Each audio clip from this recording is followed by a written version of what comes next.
estado hablando de Marcos desde finales de octubre y vamos a estar en Marcos un poquito más, quizás todo este mes, sin el quizás. Vamos a terminar el año con Marcos.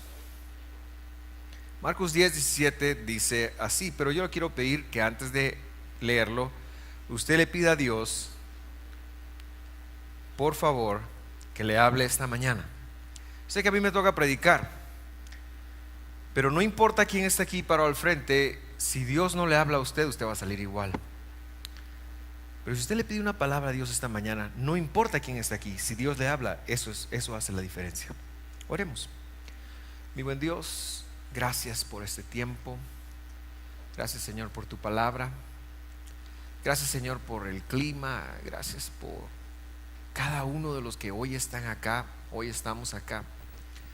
Gracias por todo lo bueno y maravilloso que tú eres. Gracias porque al poner nuestra confianza en ti y agradecerte, veremos milagros. En tu nombre oramos. Danos una palabra esta mañana. Todos los que estamos acá, no queremos salir como entramos, no queremos salir igual. Danos una palabra en el nombre de Jesús. Amén. Marcos 10:17 dice: cuando Jesús estaba por emprender su camino a Jerusalén, un hombre se le acercó corriendo, se arrodilló y le preguntó: Maestro bueno, ¿qué debo hacer para heredar la vida eterna? Si usted conoce el mapa de Israel, si tiene en mente el mapa de ese entonces y lee las ciudades donde Jesús ministró, se va a dar cuenta que Jesús, más que en cualquier otro lugar, ministró en el norte de Israel. Sin embargo, Él entregó su vida en el sur, en Jerusalén. Iba muy poco ahí.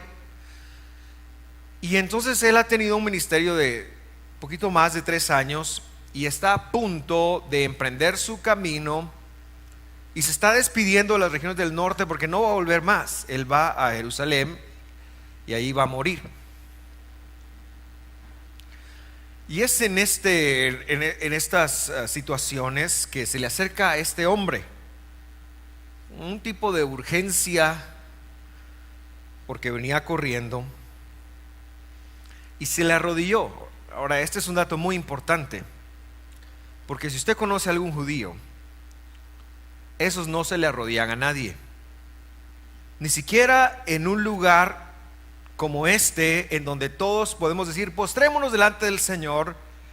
Usted no haría que un judío se arrodillara, porque un judío tiene muy claro que solo se puede postrar ante Dios, y eso no lo puede hacer en presencia de nadie más, porque no quiere él que piense que se está postrando ante alguna persona. Los judíos, esa es su norma. Y le hace una pregunta. Esto es un dato muy interesante, que él se le ha arrodillado en público. Estaba diciendo mucho con postrarse. Y le hace una pregunta muy interesante: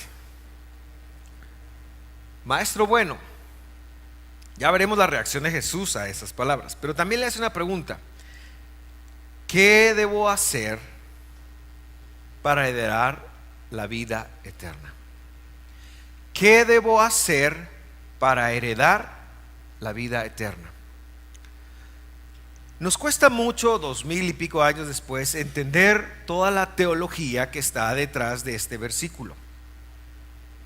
Nos cuesta, porque para nosotros la vida eterna está muy vinculada a lo que Jesús hizo entregando su vida por nosotros.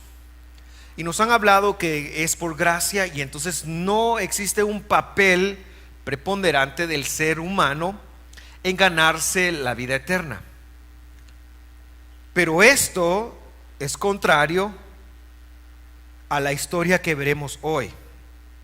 Esto a lo mejor pueda chocar un poquito con lo que hemos creído, pero yo le aseguro que si usted abre un poquito su mente, su corazón, las cosas con las que no esté de acuerdo, las ponga en la carpeta de todavía no lo voy a tratar, algún día lo voy a pensar, y no se cierre, yo sé que esto le va a bendecir. Porque nos han enseñado que la obra de Jesús en la cruz es todo lo que tenía que pasar para que usted y yo recibiéramos la vida eterna. Y por supuesto que yo no voy a demeritar en ningún sentido lo que Jesús ha hecho. Por supuesto, si Jesús no muere en un madero por usted y por mí, no podemos hablar de vida eterna. Por supuesto que no. Pero este hombre está preguntando una pregunta válida, aún en nuestros tiempos: ¿qué tengo que hacer para heredar la vida eterna? Ojo, tenemos que activar nuestra vida si queremos vivir una vida plena, incluso en los asuntos, yo diría especialmente en los asuntos espirituales. Tenemos que activar la vida. No podemos dejarle toda la responsabilidad de nuestra vida espiritual a Dios. Tenemos que hacer un trabajo espiritual. Y cuando yo digo trabajo espiritual, me refiero a ese trabajo que no tiene que ver con lo que hacemos con nuestras manos para ganarnos el sustento. Me refiero a tratar con el alma.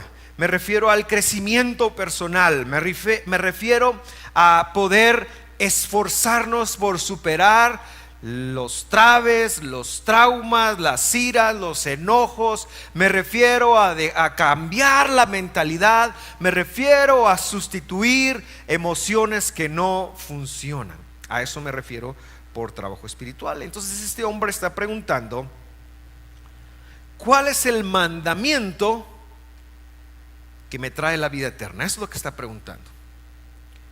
Vamos a ver.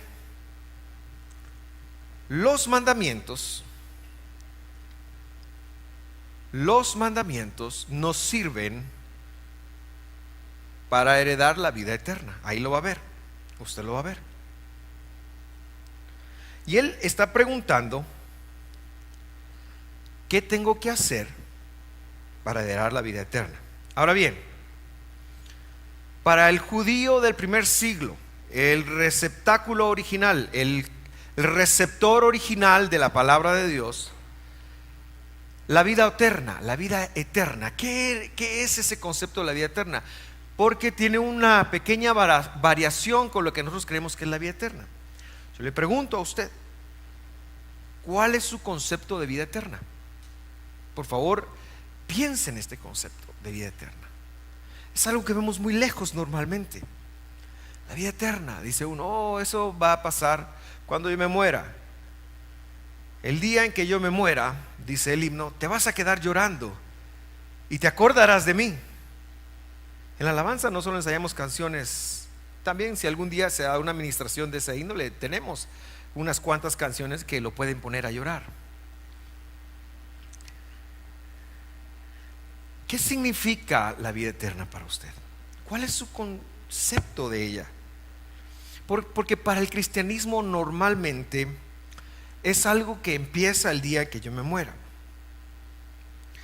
Pero a mí me impresiona porque este hombre habla de herencia. Herencia.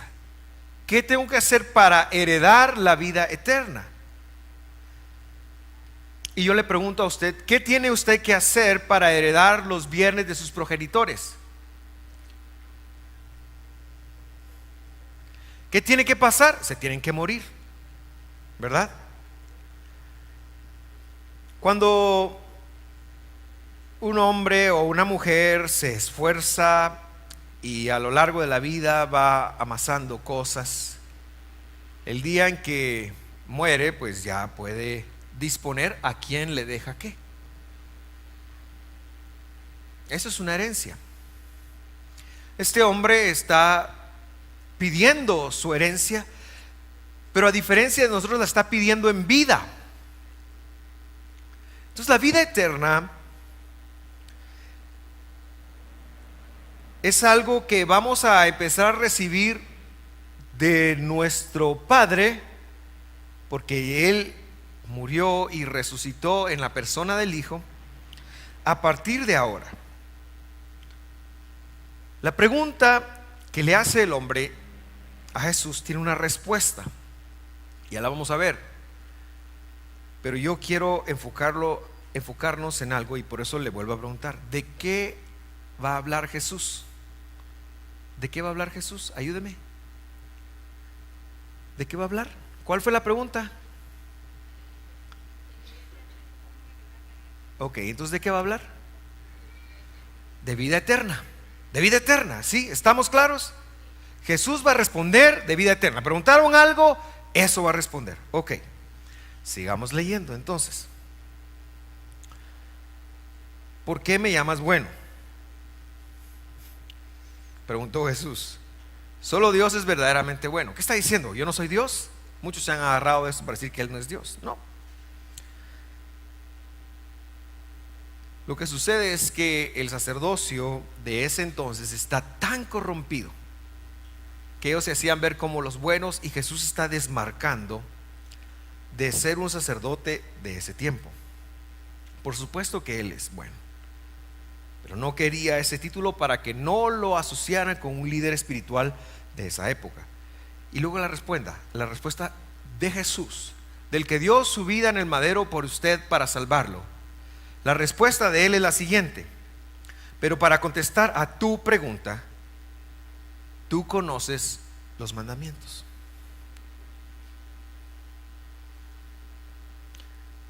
Si usted lo lee solamente desde la teología cristiana, usted puede pasar a esto y decir: esta parte no aplica.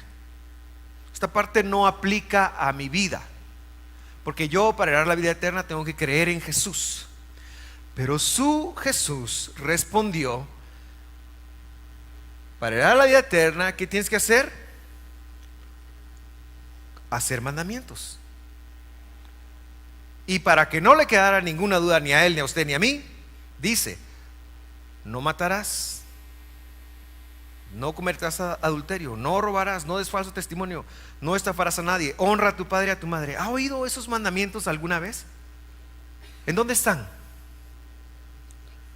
Están en Éxodo. Muy bien, en Éxodo capítulo 20. ¿Qué está diciendo Jesús?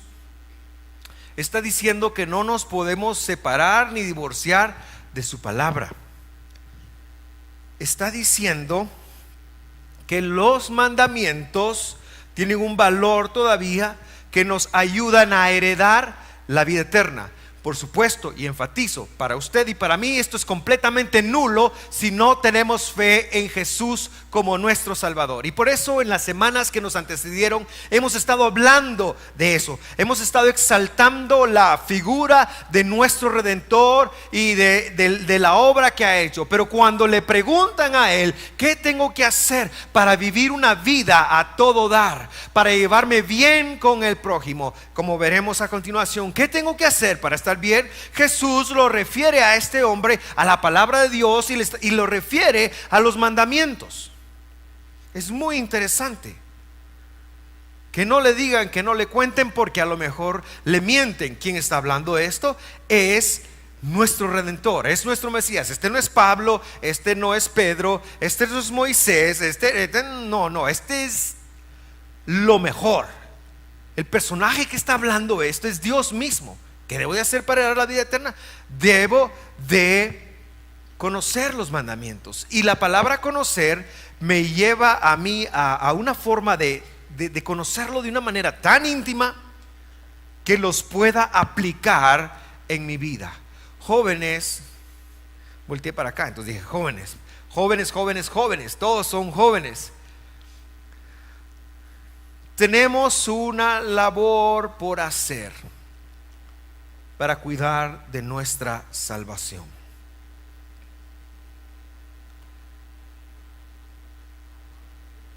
El hombre respondió lo siguiente: Maestro, he obedecido todos esos mandamientos desde que era joven. Como quien dice: ya me rayé, pero hay algo que me está faltando en mi vida. Hay algo que yo siento que todavía no tengo, y por eso te vine a preguntar.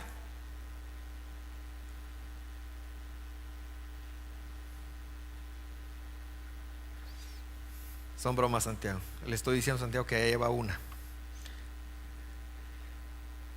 El hombre responde.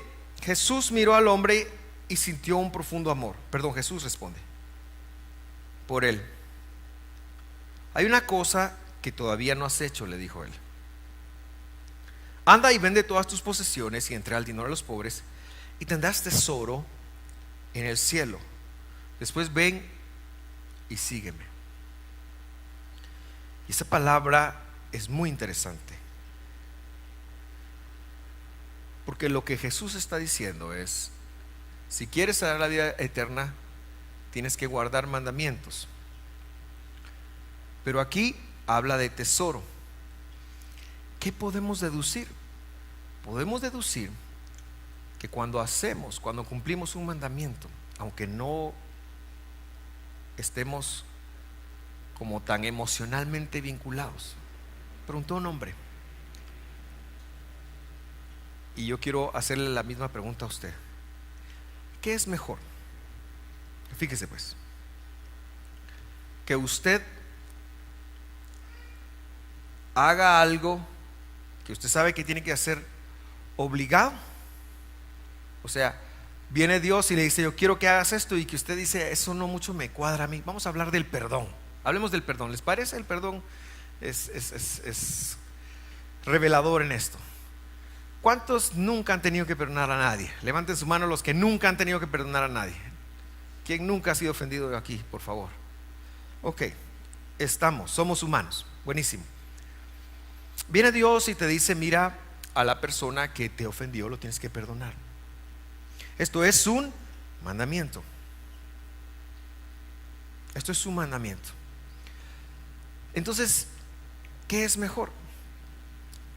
Usted perdonar y decir: a la gran puchis, tengo que perdonar, qué mala onda, lo voy a hacer, pero porque Dios me lo manda nada más.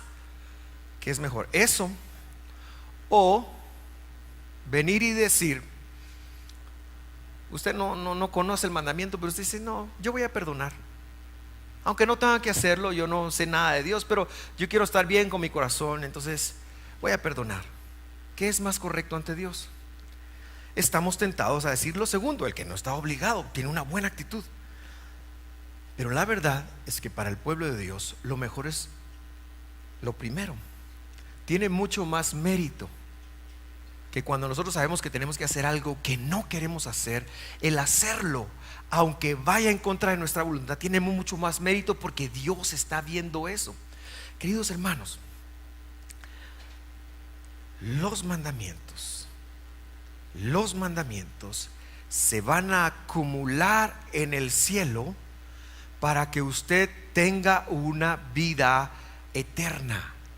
Y la mentalidad del judío nos enseña que empieza desde acá. Déjeme explicarme mejor.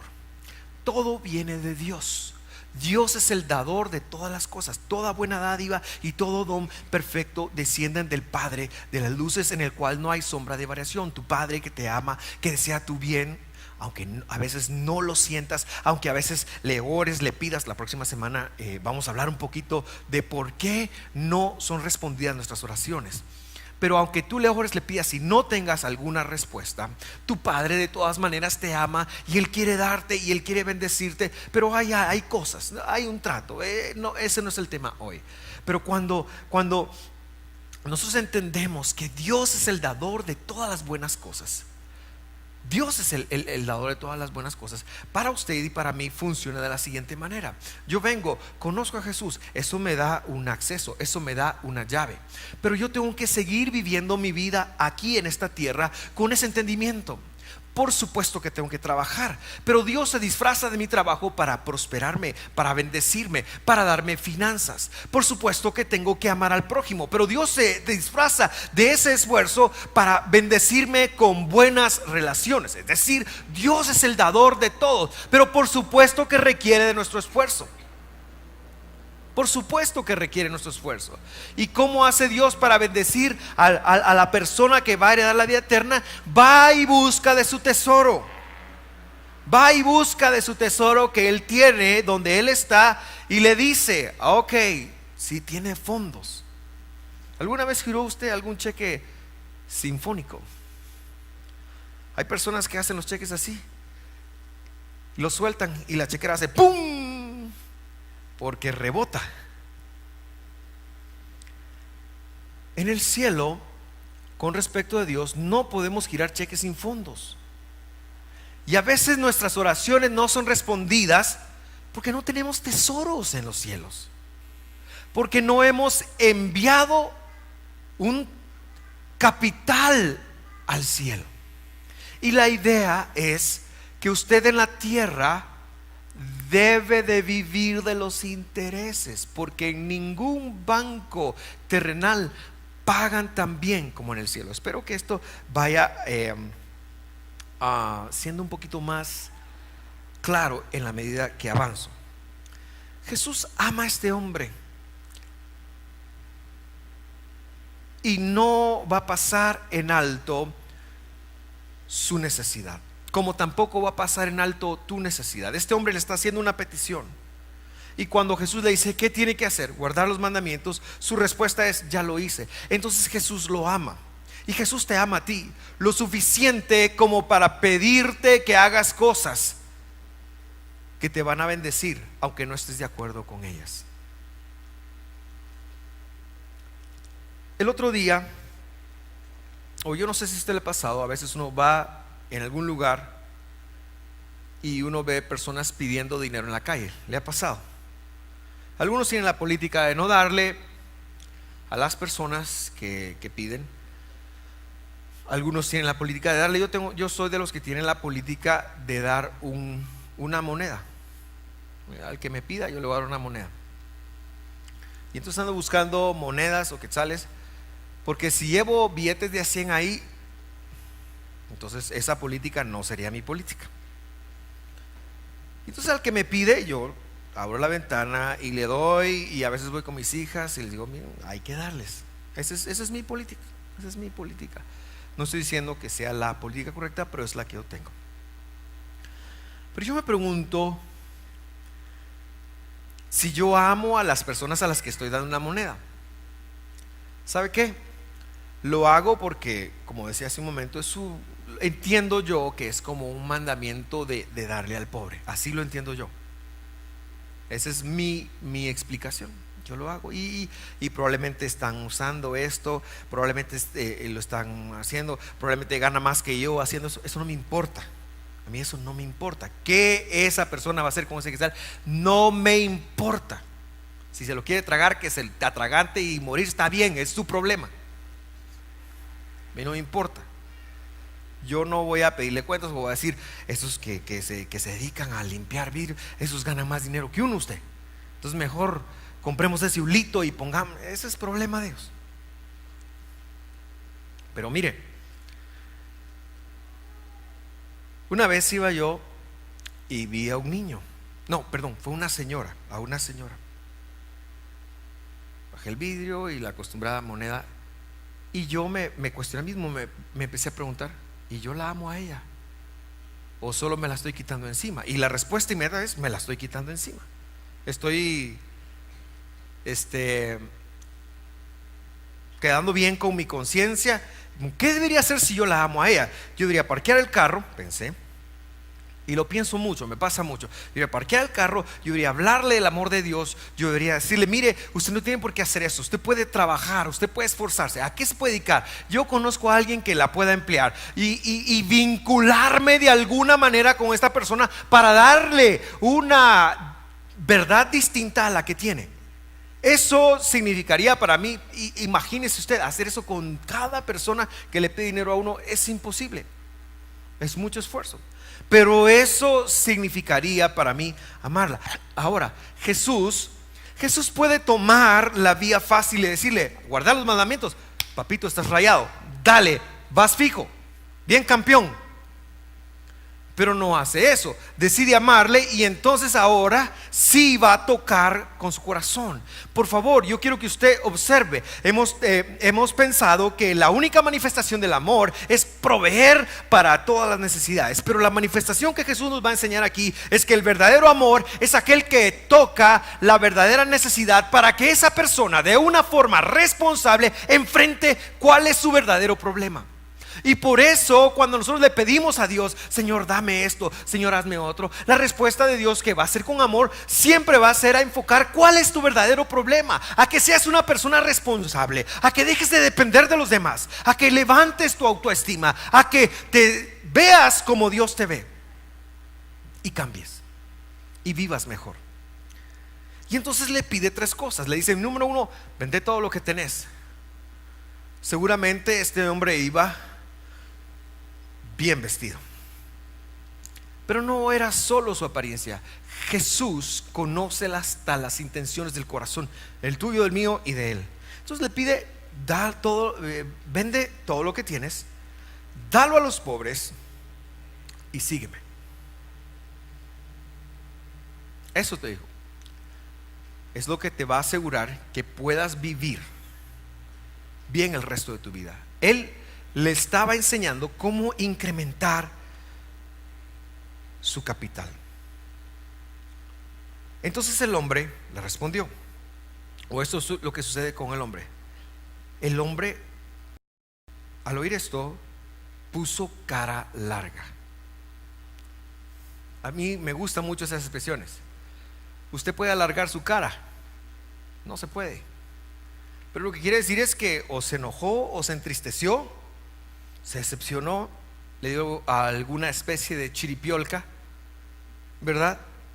Su cara larga y se fue triste porque tenía muchas posesiones. ¿Qué nos está diciendo este hombre? ¿Qué le está diciendo a usted? Por favor, interprételo. A mí me dice que este hombre era fichudo. ¿Se entiende el término fichudo, no? Tenía plata. Pero también este hombre me dice que su mayor riqueza era su riqueza. Qué triste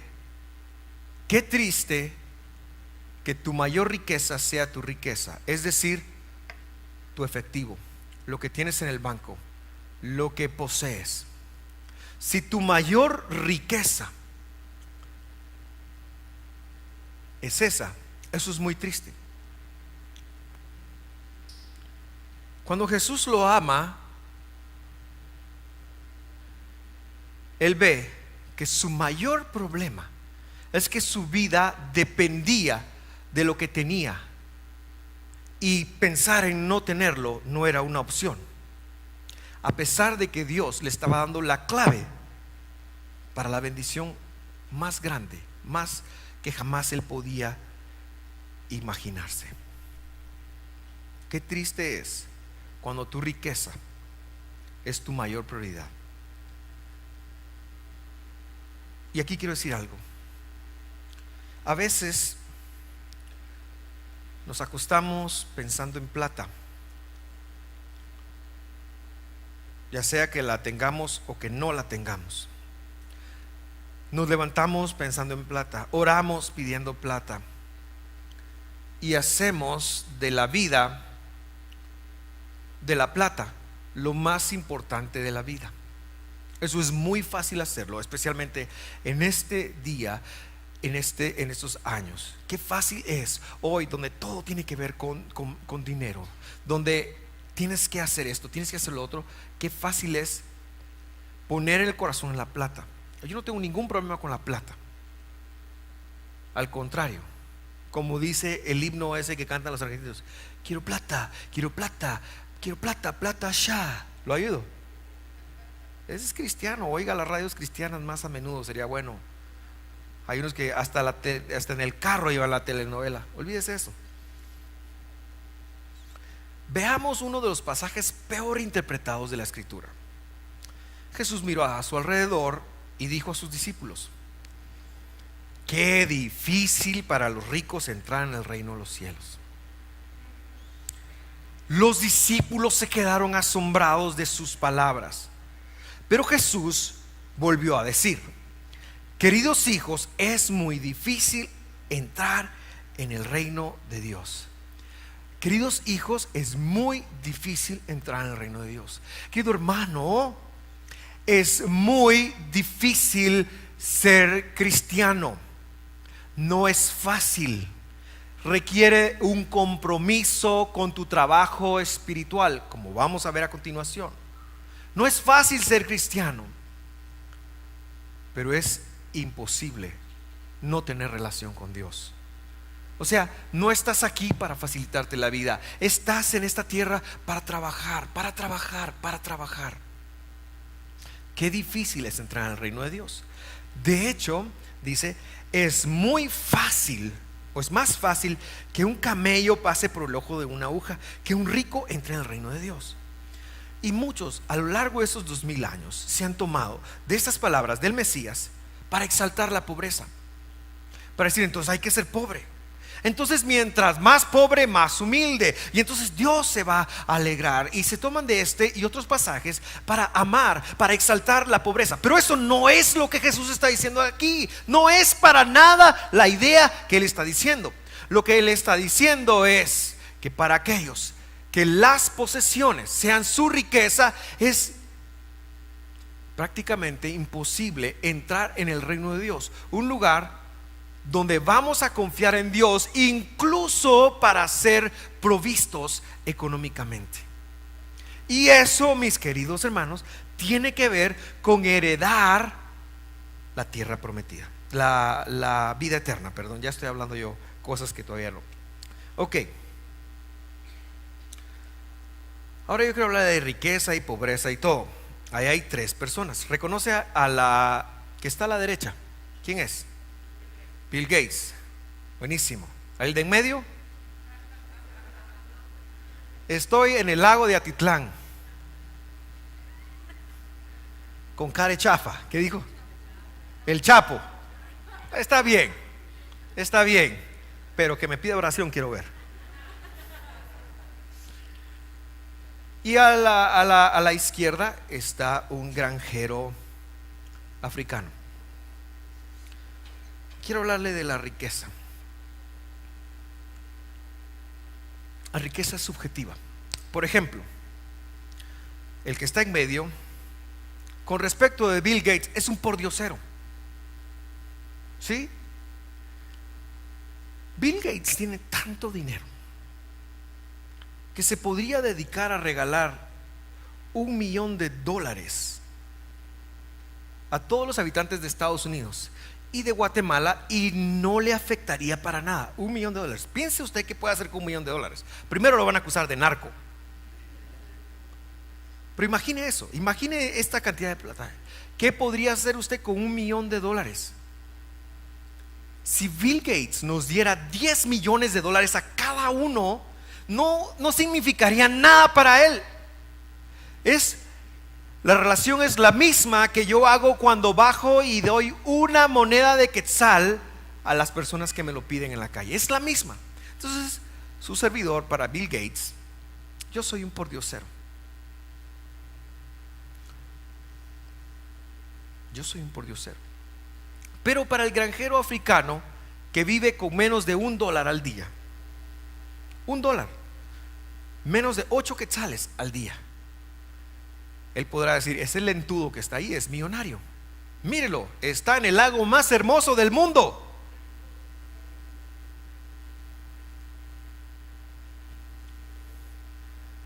Por lo que la riqueza es subjetiva, como lo es la pobreza.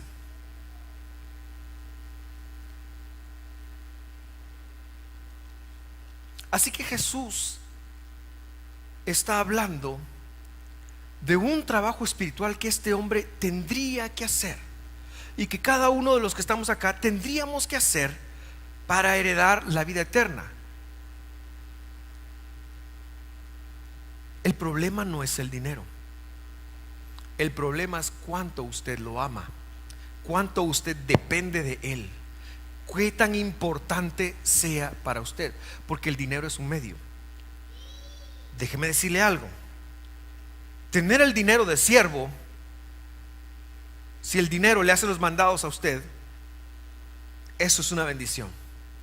Pero tener el dinero de amo lo vuelve tan escaso, lo vuelve tan complicado. Cuando usted está todo el tiempo, yo quiero dinero, voy a ver cómo, y de verdad que así vivimos.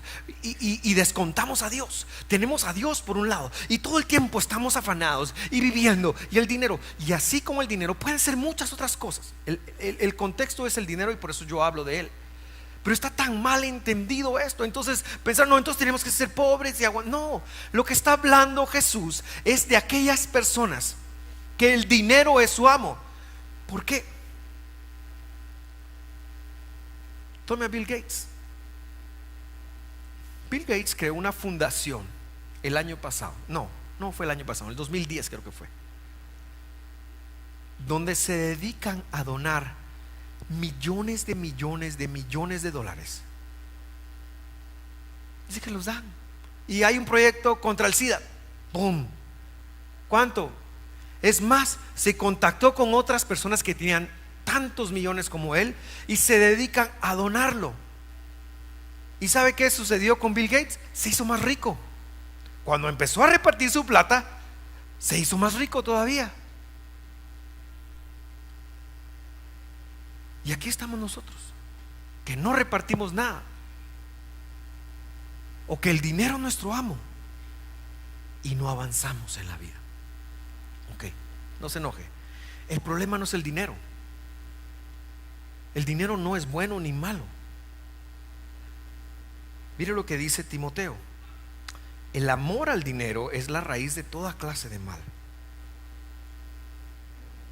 Si usted lo leyera en griego, ahí diría, pues el amor a Mamón. ¿Sabe usted quién es Mamón? Mamón no lo inventó Adal Ramones en su monólogo y en sus 5 puntos. No seas mamón, güey. ¿Ha visto usted eso? Híjole, no sé si ofendí a algún mexicano. Para nosotros eso no quiere decir nada. Una vez predicando en una iglesia con 90% de mexicanos, yo dije, hermanos, y yo estaba poniendo un ejemplo y me quedé sin, no tenía ni siquiera pinches 5 centavos. Dije, olvídese, eso para el mexicano fue una palabrota, casi se para aquí, me apedrea ahí en ese momento. Tuve que pedir perdón inmediatamente.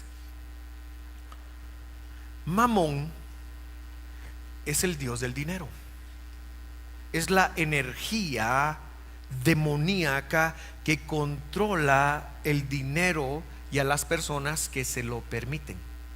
Es un demonio. El amor a Mamón es una fuerza espiritual que esclaviza y que hace que toda la vida de las personas dependa de cuánto tiene, y que anda preocupada y que ni siquiera le ora a Dios, ni siquiera le pide a Dios ni siquiera le agradece a Dios, no ve las bendiciones que tiene, sino todo el tiempo anda afanado de qué va a comer, de qué va a vestir, de qué va a hacer, a dónde va a ir, y por qué no estoy, por qué los demás se van a Miami, y por qué él no se puede ir ni siquiera al Jute, y por qué nosotros vivimos aquí, y por qué no hay, y ya tengo hoyo en los zapatos, y por qué el hermano anda con Nike y yo ando con Nadal o qué sé yo. Ya estoy hablando cosas que no tengo que estar hablando, pero el punto es, tiene un demonio que lo está controlando, se llama Mamón. Se llama Mamón. Por eso lo quería decir. Por favor, léalo bien. El problema no es el dinero. Usted puede sacar su dinero ahorita. Vamos a ver.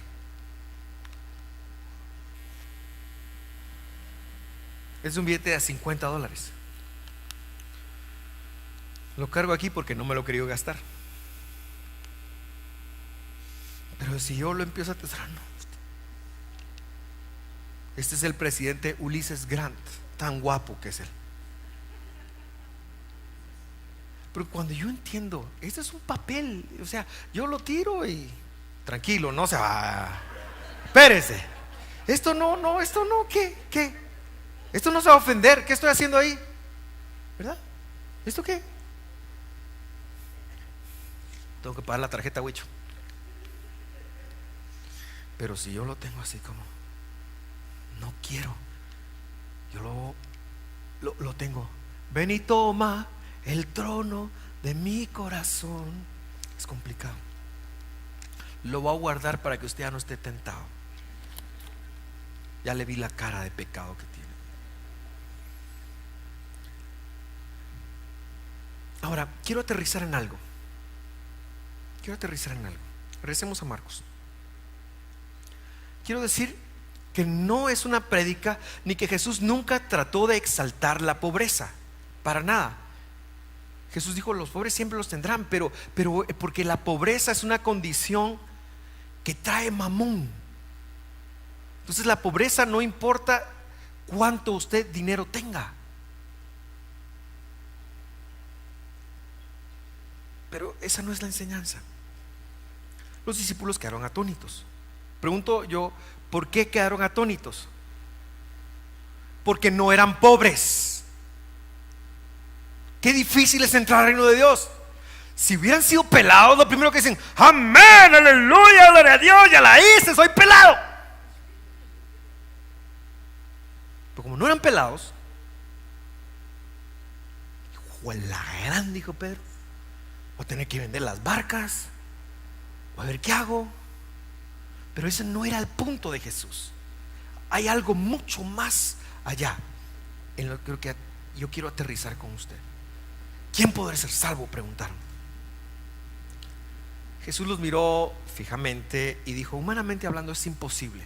Sí, es como dice el sabio mexicano: con dinero o sin dinero. Sí, ese no es el punto.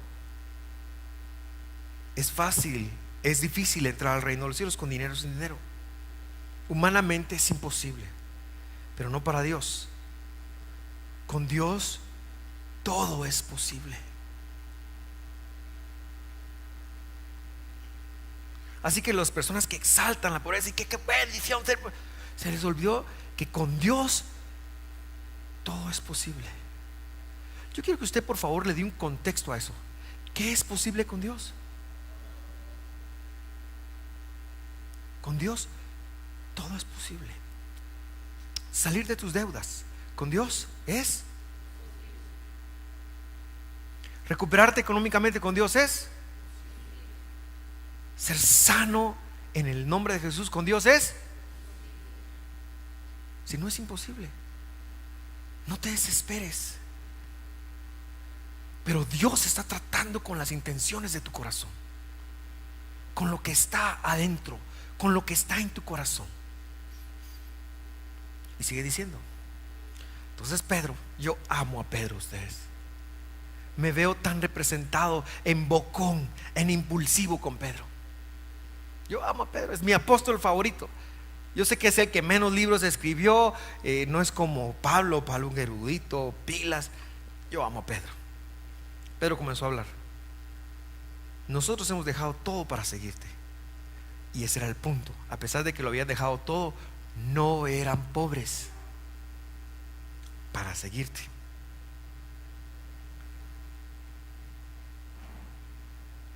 Así es, respondió Jesús.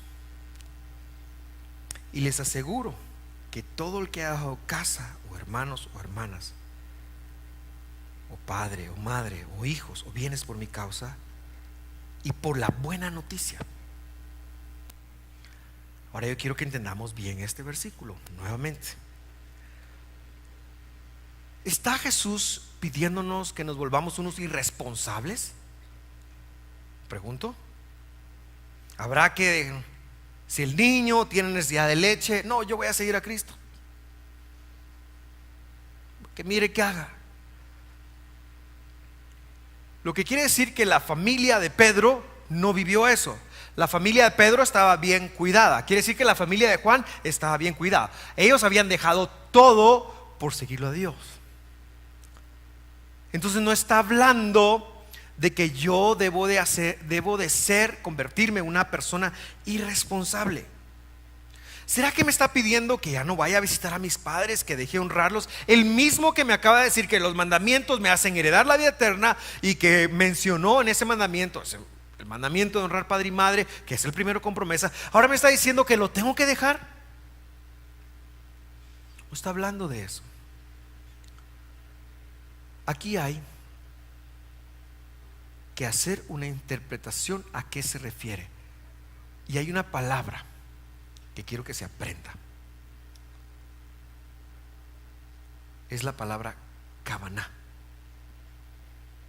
Dígale a su vecino: Kavaná, papá o mamá. Kavaná. Ok, sigamos.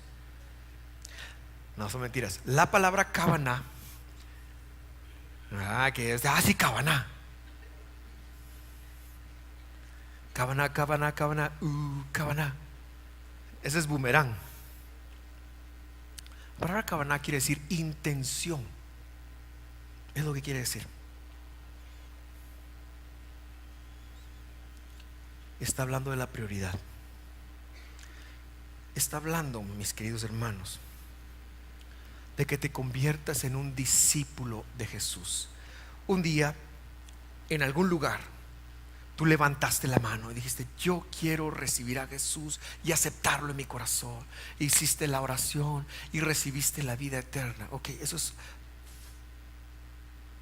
está muy bien. Eso está excelente. Te aplaudo, te bendigo. Pero eso no es lo que Jesús está buscando. Jesús está buscando discípulos que tengan el suficiente carácter para tener la Kavaná de ponerlo a Él en el primer lugar de su vida y a su causa, según ese versículo. A Él y a su causa. Y su causa es la buena noticia. Él está hablando de que heredar la vida eterna es un combinado de dos cosas. Uno, de creer en Él. Y por eso, ¿sabe cuál es el pecado que Dios no perdona? ¿Sabe? Los que son un poquito conocedores, la blasfemia del Espíritu Santo. ¿Y sabe cuál es esa? Esa está en 1 Juan. Dice que el pecado que Jesús no perdona es el de no creer que Él es el Hijo de Dios. Es el único pecado que no tiene perdón. Porque si usted no cree, ¿cómo va a entrar? Nunca va a entrar. Entonces, eso es lo primero: creer que Él se levantó de los muertos. Pero juntamente con eso, y esto nos ha faltado como iglesia, y aquí es donde nosotros estamos divididos, aquí es donde no entendemos, aquí es donde la vida eterna se nos va a nosotros. Es que juntamente con levantar la mano y yo quiero a Jesús, viene el trabajo de convertirse en un discípulo de Jesús en ese estilo.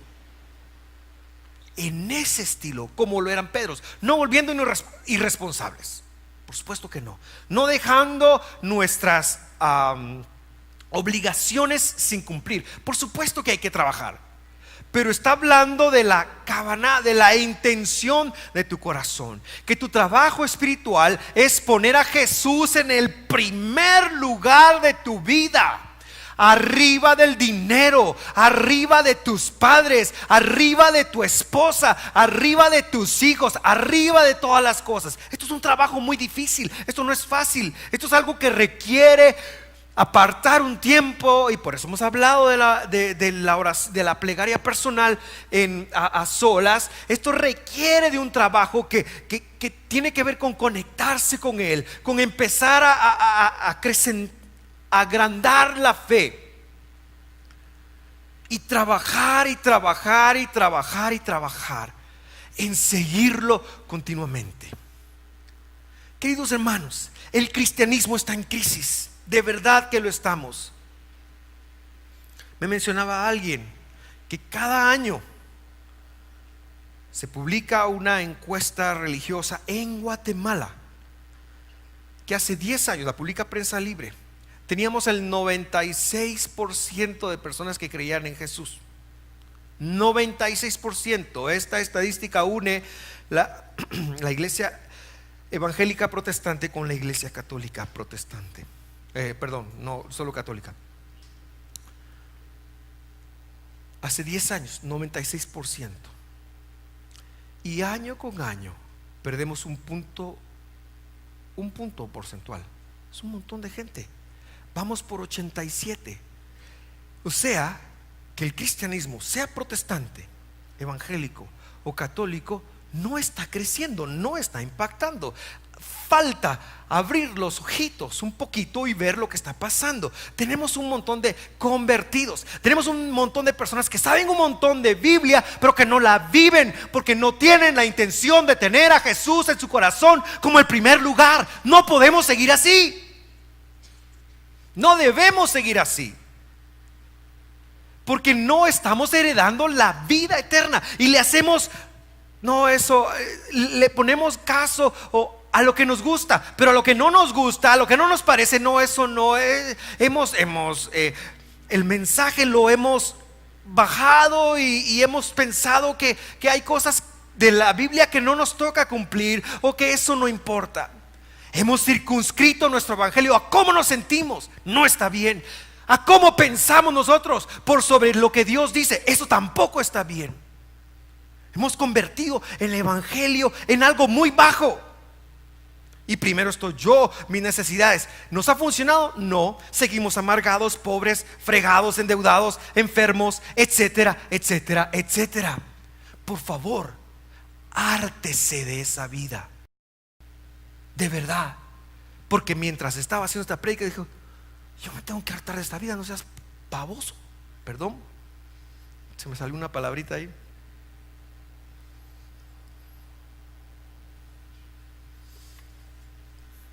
No nos funciona el cristianismo que estamos viviendo. De verdad que no nos funciona. ¿Verdad? Cada vez seguimos mal. Deberíamos ser la gente más feliz de la tierra, pero no lo somos. Deberíamos ser la gente más provista de la tierra, pero no lo somos. Deberíamos de ser la gente con la mejor mentalidad del mundo, pero no lo somos. Porque insistimos en seguir haciendo lo que se nos da la gana, en lo que pensamos que tenemos que hacer. No estoy enojado con usted, bueno, tal vez un poquito, pero es para que reaccione. Es para reaccionar yo.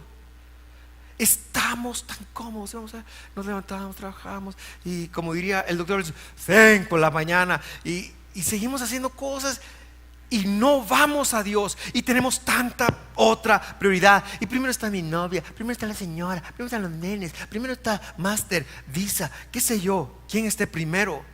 Pero eso es nuestro problema y no lo vamos a arreglar. Y usted puede pasar al frente y ven aquí y oramos y le echamos fuera demonios y le pedimos a Dios y le hacemos y le decimos. Y de verdad que oro con todo mi corazón. Nunca he invitado a alguien a pasar aquí a orar y no orar por todo mi corazón, pero tengo que enseñarle esto. El evangelio sí funciona. Jesús sí caminó sobre las aguas. Jesús sí multiplicó el pan. Jesús sí tiene vida eterna. Jesús sí puede proveer. Pero sabe una cosa, tienes que aprender a poner a Jesús en el primer lugar de tu vida, porque todos los demás son ídolos y no lo van a aguantar. Ya es hora. Ya es hora de que lo hagamos.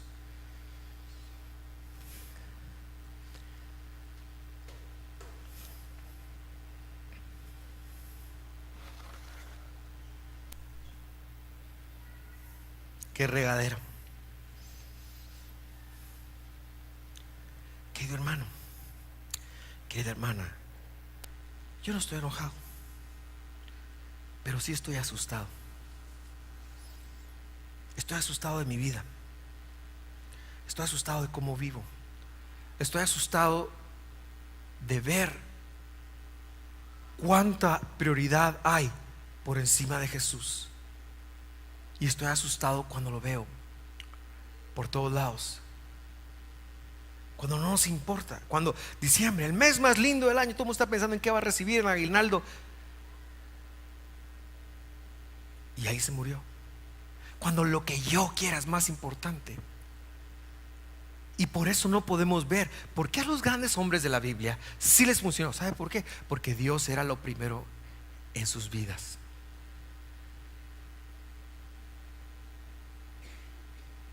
tenemos que volver a colocar a Dios, o tenemos que empezarlo a poner, si nunca lo has hecho, como el número uno en nuestras vidas. Ningún otro cristianismo funciona si no tenemos una religión. ¿De qué nos sirve tener una religión? Jesús no vino a inventar una religión nueva. No vino a eso. En el año 300 a alguien se le ocurrió hacer una religión nueva y de ahí venimos. Pero esa no era la intención de Jesús. Jesús vino con la intención de buscar discípulos.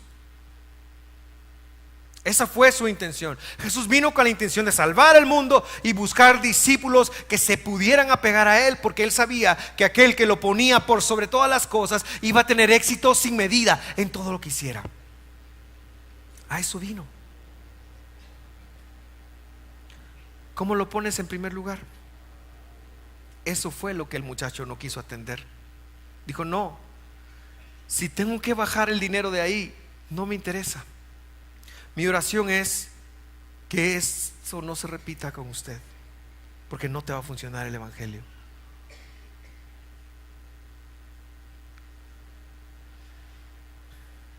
Y por eso Jesús le dijo: ¿quieres ir a la vida eterna? Haz los mandamientos, pero con la intención correcta. Ninguna vida te va a llenar. Termino leyendo este versículo, el 30. Para que tengan contexto, vuelvo a leer el 29. Así es, respondió Jesús: y les aseguro que todo el que ha dejado casa, o hermanos, o padre, o hermanas, o padre, madre, o hijos, o bienes por mi causa, por la buena noticia, se refiere a la intención. Repito, recibirá. Lea por favor cuál es la próxima palabra. ¿Cuándo? ¿Cuándo? ¿Cuándo es ahora? Hoy. No está hablando del cielo. No está hablando del cielo. ¿De cuándo está hablando? Hoy. Está hablando de nuestras necesidades. Está hablando de que aquel que logre poner su intención en Dios primero, está hablando de él, recibirá a cambio 100 veces más el número de casas, el número de hermanos y hermanas. Está hablando de bienes inmuebles, está hablando de relaciones afectivas.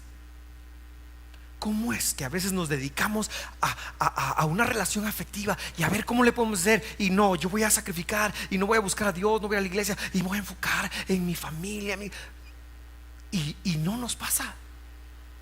Y no nos pasa. Pero lo que Jesús está diciendo es exactamente lo opuesto. Cuando tú pones a Dios en el primer lugar, eso nos falta. Es que nos falta a Dios, nos falta buscar a Dios. Es lo que nos está faltando. Nos falta tenerlo en el trono de nuestro corazón. Nos falta estar dispuestos a subyugar nuestro conocimiento al conocimiento de Dios. Nos falta estar dispuestos a subyugar nuestras emociones, cómo nos sentimos, a lo que Dios está diciendo. Porque la palabra de Dios es viva y eficaz y más cortante que espada de dos filos. Y dice: hermanos, y en el mundo que vendrá, esa persona tendrá la vida eterna. ¿Quién la va a tener? O sea, va a vivir bien aquí y vivir bien allá. Yo me apunto a eso. Yo no sé usted, pero yo me quiero apuntar a eso. Yo me quiero apuntar a esa vida. Pero tengo que morir a mí mismo, tengo que morir a mi ego, tengo que hacer un trabajo continuo de morir a mí mismo.